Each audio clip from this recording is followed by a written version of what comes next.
We're back now and being joined by Orland Park Mayor Dan McLaughlin. Thank you for joining us. Glad to be here.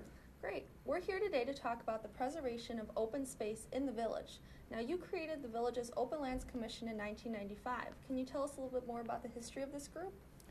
Well, I will tell you that when I was on the board earlier as a village trustee, we were considering developments almost every week. And I saw that every nice piece of Orland Park was gradually being built on. I got off the board for a short time and then came back as mayor, and it was kind of the same thing. And I thought before all this beautiful open space is gone, that we should do something to try and preserve as much as we could. So we started the Open Lands program for that reason. Now, over the last 16 years, the Commission has purchased and protected more than 276 acres of land in the village. This is equivalent to almost 300 football fields of preserved open space. What are some of these areas? Well, the Stellwagen Farm and the Bowley Farm, those are not only open space, but they're kind of unique because they're 100-year-old family farms. So it gives us a unique opportunity to not only save open space, but also provide the students in town with an area to go and study and see how farming was done 100 years ago. And so those are kind of neat areas. But we have several places that are just open space, just wooded areas that are either by themselves or in conjunction with a park. So it just makes the quality of life in Orland Park that much better to have all that open space. Sure. Now, the 276 acres, coupled with how much parkland the village owns, totals more than 740 acres of parkland in the village. This has to make you very proud for future generations. Well, I would say we're just as proud with the 3 major forest preserve holdings that aren't even in your numbers. So Orland Park has a great quality of life with all that open space and passive recreation areas and walking paths through the woods. And so it really makes Orland Park a unique area. Mm-hmm. Now, in 2011, 2 new areas were purchased, including 5.6 acres along the southern bank of Lake Sedgwick in Centennial Park, as well as 3.7 acres east of McGinnis Slough. What will these areas be used for? Well, the one off of McGinnis Slough is kind of tied into eventually a nature center that we want to have. But the one off of 159th Street will be part of our big Centennial Park. So it'll just give us some other options to work with. So. Okay.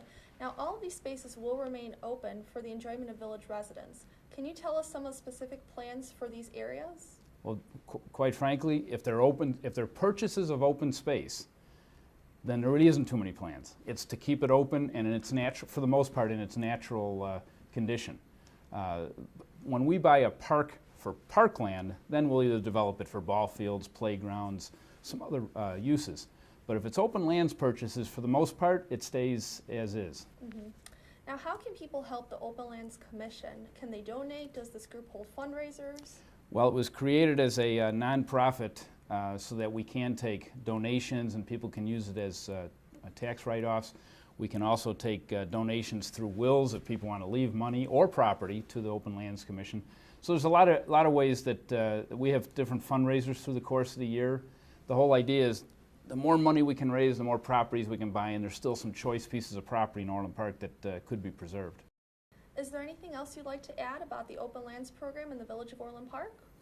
You know, I would just say, in addition to what we already mentioned about making the quality of life better in Orland Park and making Orland Park a little bit unique because of all that open space, I would say I think we're proud of the fact that Orland Park is one of the few communities in the state, if not the only community in the state, to have this type of an open lands program that also included a bond referendum back in 2000 to give us additional money to work with, to use for purchases of open space.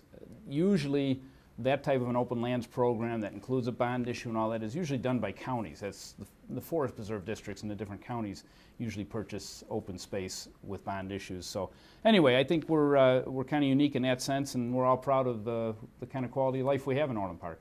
Well, thank you for joining us, Mayor McLaughlin. We appreciate your time. And thank you for joining us on this week's edition of the Orland Park Village View. Tune in next week.